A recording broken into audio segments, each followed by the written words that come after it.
بسم اللہ الرحمن الرحیم فصل خبر ما ولل مشبہتین بلیس هو المسند بعد دخولہما نحو ما زید قائما ولا رجل حاضرا۔ منصوبات کی آخری فصل ذکر کر رہے ہیں۔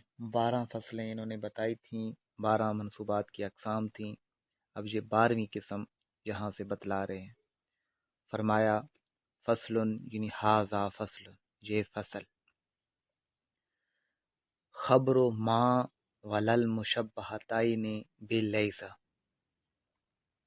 ما اور لا جو لیسا کے مشابہ ہوتے ہیں کی خبر، یعنی ما اور لا جو لیسا کے مشابہ ہوتے ہیں ان کی خبر بھی منسوب ہوتی ہے۔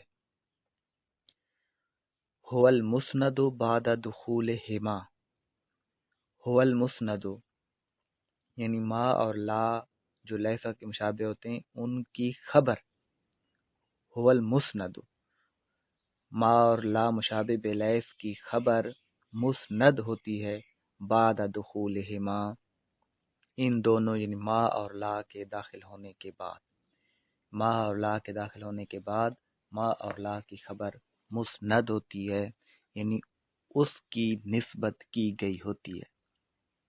نحو ما زید قائما ولا رجل حاضرا، زید کھڑا ہونے والا نہیں ہے یا زید کھڑا نہیں ہے، ولا رجل حاضرا اور آدمی حاضر نہیں ہے۔ یہاں دیکھیں کہ قائمن یہ ما کی خبر ہے اور حاضرن لا کی خبر ہے۔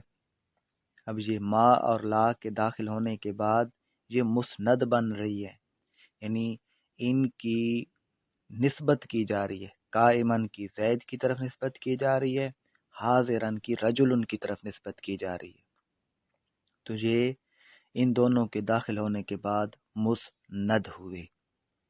تو یہ انہوں نے تعریف کی، وضاحت کی، مثالیں دیں کہ ما اور لا جو مشابہ بلیس ہوتے ہیں ان کی خبر منسوب ہوتی ہے۔ اب اس طرف ہم آتے ہیں کہ پیچھے جو ہم نے پڑھا لائے نفی جنس، جہاں ہم پڑھ رہے ہیں لا مشابہ بلیس، پیچھے تھا لائے نفی جنس جہاں لا مشابہ بلیس۔ اب ان میں فرق کیا ہے؟ ان میں فرق یہ ہے کہ جہاں لائے نفی جنس آتا ہے، یعنی لفظوں کے اعتبار سے بھی فرق ہے، معنوں کے اعتبار سے بھی فرق ہے۔ اب لفظوں کے اعتبار سے یہ کہ جہاں لائے نفی جنس ہوتا ہے اس کا جو اسم ہوتا ہے وہ منصوب ہوتا ہے، جیسے لا رجلا فی الدار، یہاں لائے نفی جنس ہے۔ لا رجل فی الدار، یہاں لا مشابہ بلیس ہے۔ اب یہ تو ہوا لفظوں میں فرق کہ لائے نفی جنس کا اسم منصوب ہوتا ہے، لا مشابہ بلیس کا اسم مرفوع ہوتا ہے۔ اب معنوی طور پر فرق یہ ہے کہ لائے نفی جنس، پیچھے ہم پڑھ رہے ہیں کہ جو لائے نفی جنس ہوتا ہے وہ جنس کی نفی نہیں کر رہا ہوتا بلکہ جنس سے صفت کی نفی کر رہا ہوتا ہے۔ اس کی تفصیل ہم پیچھے پڑھ رہے ہیں۔ لائے نفی جنس صفت کی نفی کر رہا ہوتا ہے اور لا مشابہ بلیس جو ہے یہ فرد کی نفی کرتا ہے۔ مثال کے طور پر لا رجلا فی الدار، اب یہاں پر اس کا معنی یہ ہے کہ گھر میں کوئی مرد نہیں ہے۔ اب یہاں مطلقاً مردوں کی نفی نہیں ہو رہی کہ مرد نہیں ہے، بلکہ مرد کی صفت کی نفی ہو رہی ہے کہ وہ مرد جو گھر میں جس کی صفت گھر میں پایا جانا ہو وہ نہیں ہے۔ لا رجل فی الدار، گھر میں کوئی مرد نہیں ہے۔ یہاں اب ماہیت سے یعنی حقیقت سے صفت کی نفی کی جا رہی ہے، تو لائے نفی جنس میں حقیقت سے صفت کی نفی ہوتی ہے، جہاں صفت کی نفی ہو رہی ہے کہ لا رجل فی الدار، کوئی بھی ایسا مرد گھر میں نہیں ہے، یعنی وہ مرد کہ جس کی صفت یہ ہو کہ وہ اس گھر میں ہے، وہ ایسا مرد، ایسی صفت والا مرد جو ہے وہ نہیں ہے۔ اب جو دوسری مثال ہے یعنی لا مشابہ بلیس کی، لا رجل فی الدار، یہ حقیقت سے فرد کی نفی کرتا ہے۔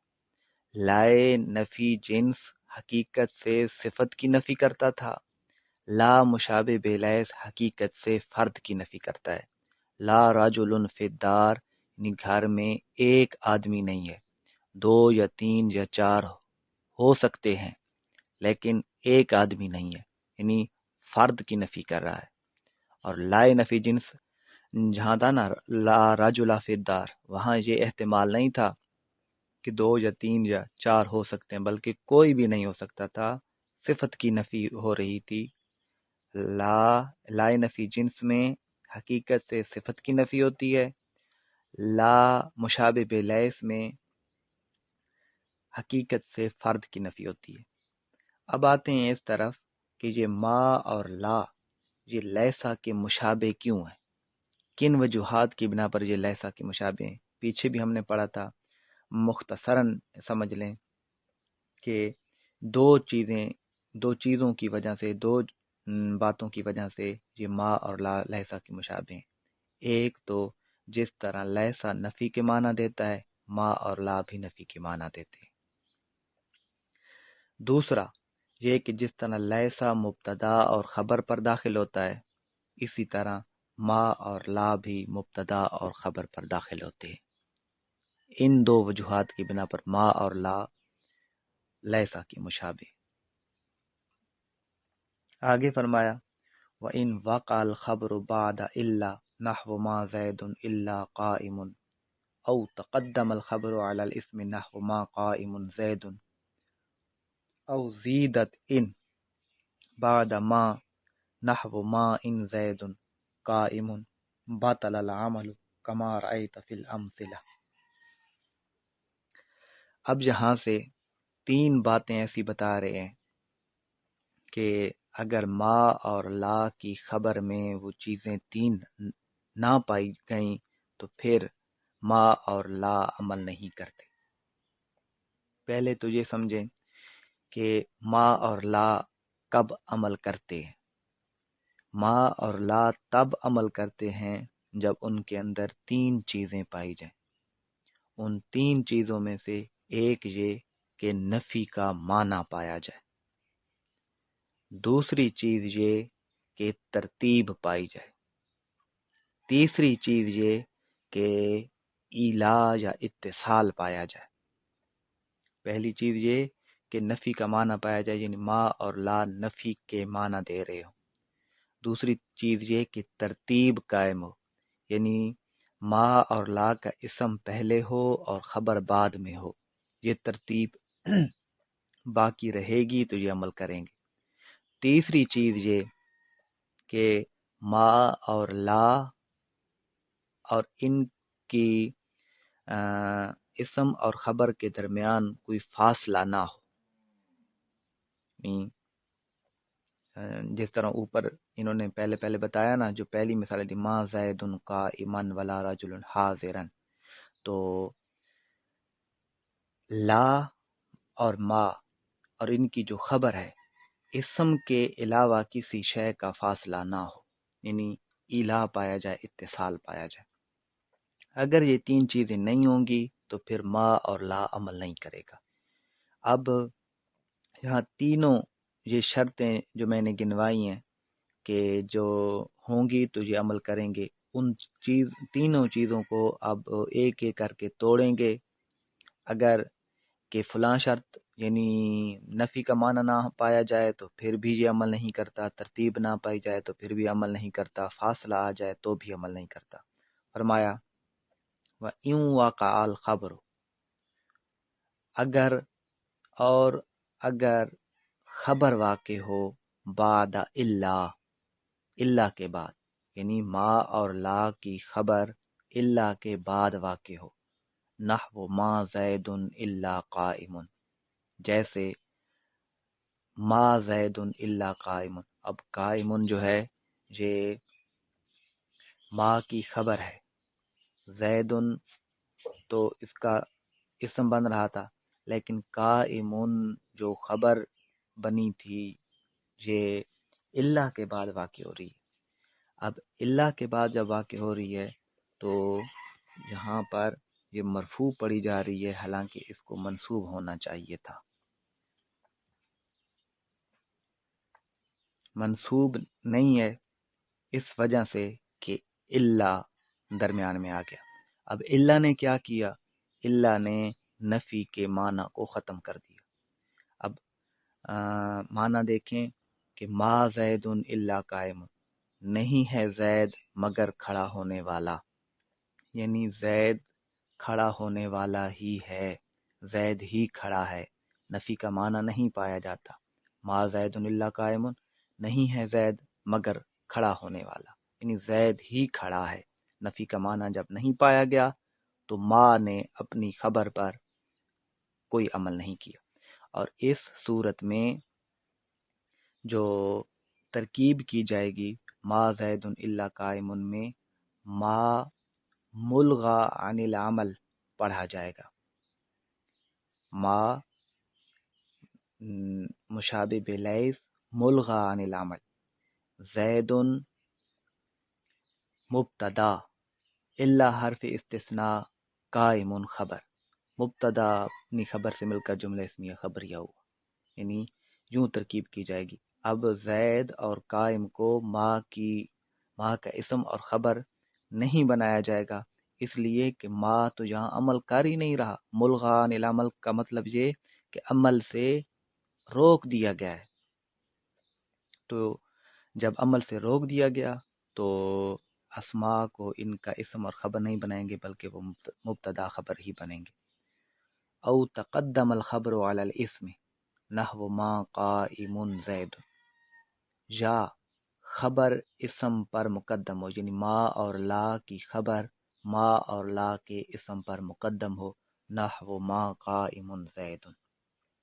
اب یہاں پر قائم جو ہے وہ اس نے ما کی خبر بننا تھا، لیکن یہاں اور ما کی جو خبر ہوتی ہے وہ منصوب ہوتی ہے، اور منصوب ہونے کے لیے شرط یہ ہے کہ وہ اسم کے بعد ہو۔ یہاں اسم سے مقدم ہو گئی، جب اسم سے مقدم ہو گئی ترتیب ختم ہو گئی، دوسری شرط نہ پائی گئی تو ما نے عمل نہیں کیا، قائم مرفوع پڑھا گیا، منصوب نہ پڑھا گیا۔ وزیدت ان بعد ما نحو ما ان زید، اور زیادہ کیا جائے حرف ان کو ما کے بعد۔ یہاں ما کو خصوصی طور پر ذکر کیا کہ لا کے بعد ان جو ہے نا وہ نہیں آتا، اور زیادہ کیا جائے حرف ان کو ما کے بعد، نحو ما ان زید قائم، جیسے ما ان زید قائم باطل العمل، تو پھر ان تینوں صورتوں میں عمل باطل ہو جائے گا۔ یعنی یہ عبارت یوں تھی، وَإِن وَقَعَ الْخَبْرُ بَعْدَ إِلَّا أَوْ تَقَدَّمَ الْخَبْرُ عَلَى الْإِسْمِ أَوْ زِيدَتْ إِن بعد ما باطل العمل، کہ اگر خبر اللہ کے بعد واقع ہو، یا ما اور لا کی خبر ما اور لا کے اسم پر مقدم ہو، یا ما کے بعد ان کو زیادہ کر دیا گیا ہو، تو اس صورت میں ما اور لا کا عمل باطل ہو جاتا ہے۔ کما رأیت فی الامثلہ، جیسا کہ تو نے مثالوں میں دیکھا کہ ما اور لا عمل نہیں کر رہے، یعنی اپنی خبر کو نصب نہیں دے رہے، ملغا عن العمل ہیں، عمل سے روک دیے گئے ہیں۔ وَهَذَا لُغَةُ أَهْلِ الْحِجَازِ، اور یہ اہل حجاز کی لغت میں ہے، یعنی ما اور لا کا عمل کرنا کہ وہ اپنی خبر کو نصب دے دیتے ہیں، یہ عمل کرنا یہ اہل حجاز کی لغت میں ہے۔ وَأَمَّا بنو تمیم، اور رہے بنو تمیم یعنی بنو تمیم والا قبیلہ رہا، فلا یعملونہما اصلا، تو وہ بالکل بھی ان دونوں کو عمل نہیں دیتے، یعنی اہل حجاز کے ہاں تو ما اور لا خبر پر عمل کرتے ہیں، لیکن بنو تمیم کے ہاں ما اور لا عمل نہیں کرتے۔ قال الشاعر، اب بنو تمیم کے ہاں کہ ما اور لا خبر پر نصب نہیں دیتے، عمل نہیں کرتے، اس کی مثال دے رہے ہیں۔ قال الشاعر، زہیر شاعر کہتا ہے، عن لسان بنی تمیم، بنی تمیم کی زبان میں، شعر، ومحفحف کالغصن قلت له انتصب فأجاب ما قتل المحب حرام برفع حرام۔ اب شعر یہ ہے کہ وہ محفحف، یہاں واو بمانا ربا ہے، یعنی کئی، محفحف اس لیے مجرور ہے کہ ربا حرف جر میں ہے۔ کل غصن،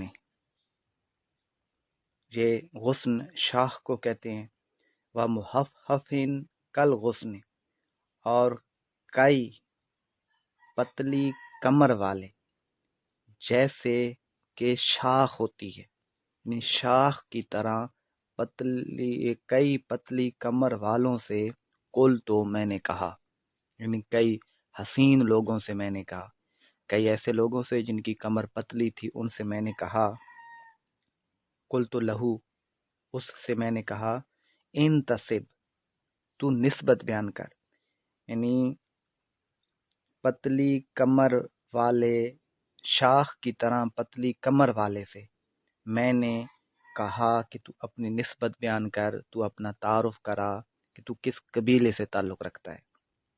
فاجابا، تو اس نے جواب دیا، ما قتل المحب حرام، کہ محب کا قتل حرام نہیں ہے، برفع حرام، اب یہاں پر حرام جو ہے یہ ما کی خبر بن رہی ہے، ما کی خبر اس لیے بن رہی ہے کہ ما کے داخل ہونے کے بعد یہ مسند بن رہا ہے، اس کی نسبت کی جا رہی ہے۔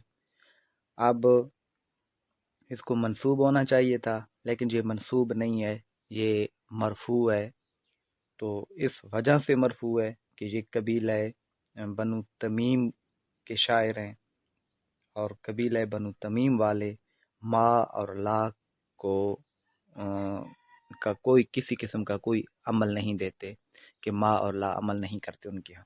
برفع حرام، جہاں لفظ حرامون بھی پڑھا جا سکتا ہے، حرامن بھی پڑھا جا سکتا ہے، برفع حرامن، اگر حرامن پڑھیں گے تو یہ مضاف الیہ بن جائے گا، حرامو پڑھیں گے تو اعراب حکائی ہوگا، یعنی جس طرح شعر میں حرامو آیا ہے وہی اعراب یہاں پر دے دیا جائے گا۔ تو حرامو کے رفع کے ساتھ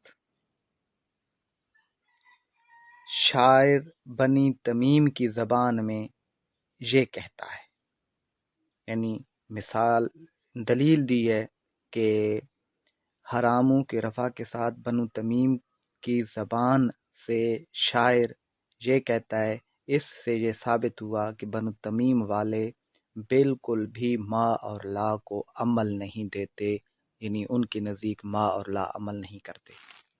اب یہاں پر شعر کے مطلب کو تھوڑا سا سمجھیں کہ شاعر کیا کہنا چاہتا ہے۔ شاعر نے جو جواب دیا، یعنی سوال یہ کیا گیا، شاعر نے سوال کیا محبوب سے یا حسین لوگوں سے کہ تو اپنی نسبت بیان کر، تو اس نے جواب یہ دیا کہ محب کا قتل حرام نہیں ہے، محبت کرنے والے کا قتل حرام نہیں ہے۔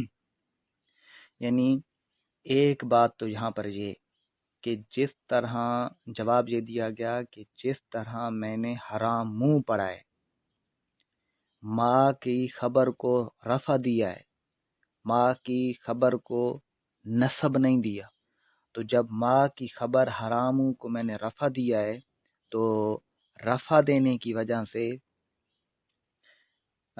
چونکہ ماں عمل نہیں کر رہا اور وہ قبیلہ جن کے ہاں ماں یا لا عمل نہیں کرتا وہ قبیلہ بنو تمیم ہے، تو میرا تعلق بھی بنی تمیم سے ہے کہ بنو تمیم والے بھی ماں اور لا کی خبر کو مرفوع پڑھتے ہیں۔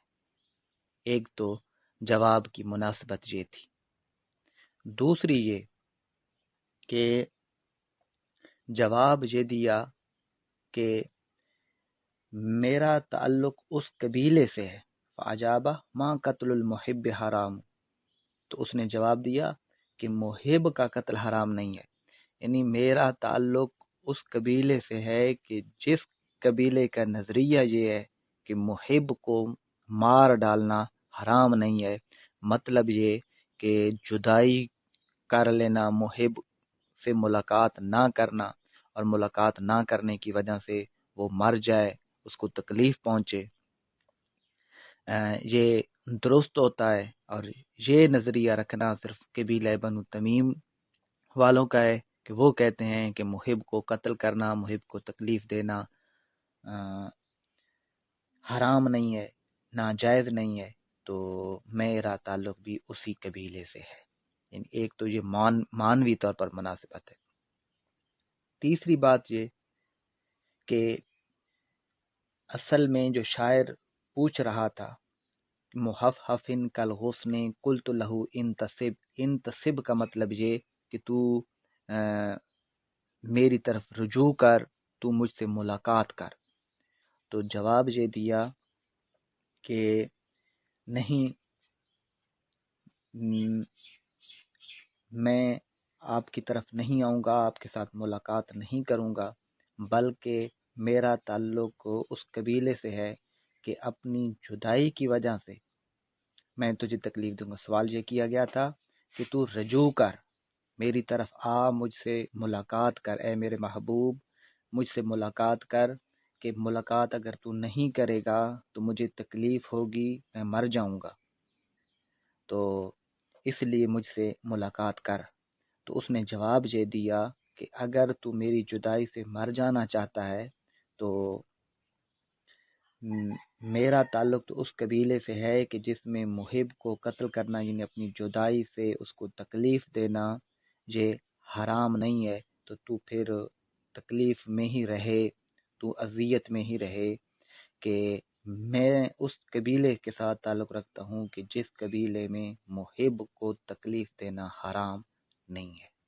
تو یہ بہرحال 3 باتیں تھیں شعر کو سمجھنے کے لیے۔ ایک تو لفظی طور پر کہ ماں کی خبر کو رفع دیا گیا اور یہ قبیلہ بنو تمیم ہے، تو جواب دینے والے نے بتلا دیا کہ میں بنو تمیم سے تعلق رکھتا ہوں۔ دوسرا یہ کہ بنو تمیم کا ہی یہ نظریہ تھا کہ محب کو قتل کرنا حرام نہیں ہوتا، مفہوم کے ساتھ اس کو یہ جواب دے دیا۔ تیسرا یہ کہ انتصب سے مراد ملاقات ہے، وصال ہے، شاعر کہنا یہ چاہتا ہے کہ تو مجھ سے وصال کر، تو مجھ سے ملاقات کر، اگر تم ملاقات نہیں کرے گا تو میں مر جاؤں گا، اور بلا وجہ مار ڈالنا، قتل کرنا، تکلیف دینا یہ جائز نہیں ہوتا، درست نہیں ہوتا۔ تو جواب یہ دیا گیا کہ نہیں، میں تو اس قبیلے کے ساتھ تعلق رکھتا ہوں کہ جس میں محب کو ایذا دینا حرام ہی نہیں ہوتا۔ واللہ اعلم بحقیقت الکلام۔